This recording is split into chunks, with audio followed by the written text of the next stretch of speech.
Good morning. Welcome to the XM.com weekly market update. And we're joined again by Pete McGuire, the CEO of XM. Pete, welcome back. Good morning, Andrew. Let's get into it. Plenty of data again this week. Sure. We'll start off domestically again. The Australian unemployment rate around that 3.5 level again. Very resilient labour market. Yes, it certainly is. I mean, there's been no question about it. If you want a job, you'll get a job. We've said it now for the best part of a year and a half. And that just seems to be the way of the world in Australia. Yeah, and we know it's a lagging indicator, but it's not such a bad thing that you have a strong labour market, just generally. Well, it's wonderful. I mean, you know, the herd on Main Street with higher interest rates and housing and all those other metrics that we look at, if everyone's got a job, at least you can pay a mortgage or pay some rent. That's right. But I guess the bogeyman in all this is inflation. Yep. So we see that pretty much everywhere now. It has been coming down in most economies. Australia actually, it jumped the other direction last month. So they were sort of saying, is that on the back of all the flooding and et cetera? But it's interesting to see that's probably not fully under control just yet. No way. I mean, it's 7.3 and we're tipping 7.6. We're at 8% by Easter. We're less than 3 months from it. And the storyline with higher energy prices, we've seen a move to the upside, very, very solid for Brent. And you're now running at over $88 a barrel. If that was to break 90 or 95, then that would greatly impact all forms of inflation. And that's not a good sign, Andrew. So we may be, it's too early to call as far as the inflation number. No, that's right. And talking about the crude, we can look at that here, the inflation going up. Crude, it is creeping up again. So it certainly hasn't spiked by any means, but from, I guess, the RBA's perspective, not heading in the right direction. No way. No, we're up with the best part of about $13. It's been a glory trade over the last month. Anything long crude, long energy, long base metals, China reopening. It's been a great trade, and that will probably continue. Yeah. Now we look at interest rate policies. We've got the Bank of Canada. We've got a couple of slides on Canada this week. So Bank of Canada are looking to raise interest rates again, but it's quite a busy chart there. But the red, the green and the maroon there is US, New Zealand and Canada have probably been the most aggressive central banks. Yes, absolutely. And the talk, and you know, as far as Canada, they've got unemployment's been at record lows, but the other side is with cheaper energy, it seems some form of levelling off from a inflation number, but now you're looking at, you know, how aggressive are they going to be. I think it's about a 60% probability they'll have an increase for the Bank of Canada. So yeah, it's going to be an interesting week from central banks over the next month.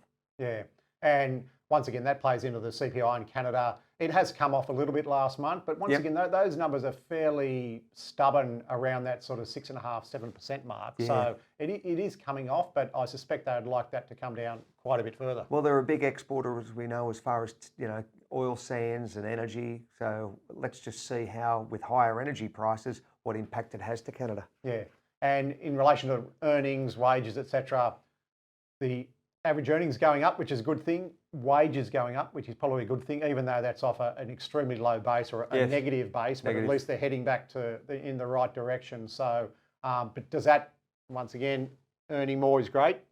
Does that feed into higher inflation though? Traditionally it would, but you know, you've also got to feed your family. So there's the other side of it. It's a tough line, and we all understand the dynamics that central bankers face. Yeah, exactly. So. Finally, we're moving into earnings season. The banks came out last week. Some of the banks weren't too bad. Others were sort of struggling a little bit, which once again is it was to be expected. So on the back of the interest rate rises. So we've got the big tech companies coming out this week. Microsoft come out tonight. We look at the chart there. Obviously, the top blue number there, that's obviously the S&P. But Microsoft hasn't performed too badly, and it's hard to read on that chart. But the tech companies only in the last few weeks have actually picked up a little bit of steam. They were sold off significantly, so it's probably no surprise, and we'll touch on another slide shortly. Yeah, they've bounced very nicely. Yeah, and the Nasdaq is certainly performing well this month, and overnight Microsoft, another $10 billion addition into OpenAI, the Chat GPT platform. Yes. So they're obviously putting a lot of money into that AI. So it'll be interesting to see what those numbers look like overnight. Absolutely. Yeah, for sure.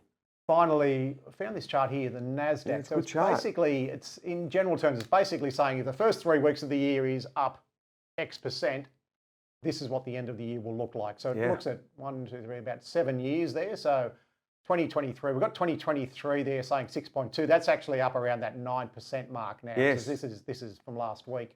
But that gives you a view of if the NASDAQ is up any of those figures, those percentages, you look at the end of the year and there's a couple of big end of year numbers there. That 2012 like 16%, It could well be the case. 37, 47. So there, and that would certainly be a big turnaround from last year. Yep. Well, we'll just have to wait and see.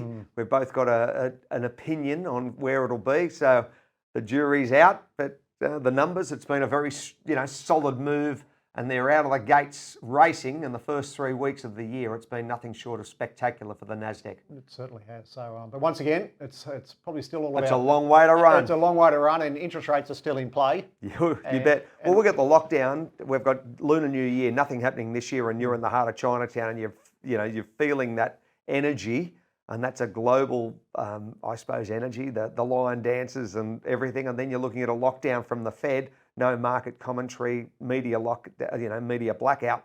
So that's all going to be game on come early Feb. Yeah, that's right. When it all kicks back in, and then there's plenty of data coming out in the next week or so as well. Yes. So, with the PMI figures, etc. So Yep. time will tell. But yeah, I think at least considering what last year was like, I think a lot of people are probably happy to see a bit of green in the market. Yep. Yeah. See how long it lasts. The feel-good factor. Yeah. Oh, it certainly is a feel-good. There's no doubting that. That's psychology and sentiment. Yeah, but certainly we'll see how that plays out over the coming weeks and months. So. Oh yeah, it's going to be a wonderful run up to Easter. Yep, certainly will. Anyway, thanks again, Pete. Good to see you, Andrew. Catch you next week. Look forward to it. Fantastic. Excellent. And that's the xm.com market update.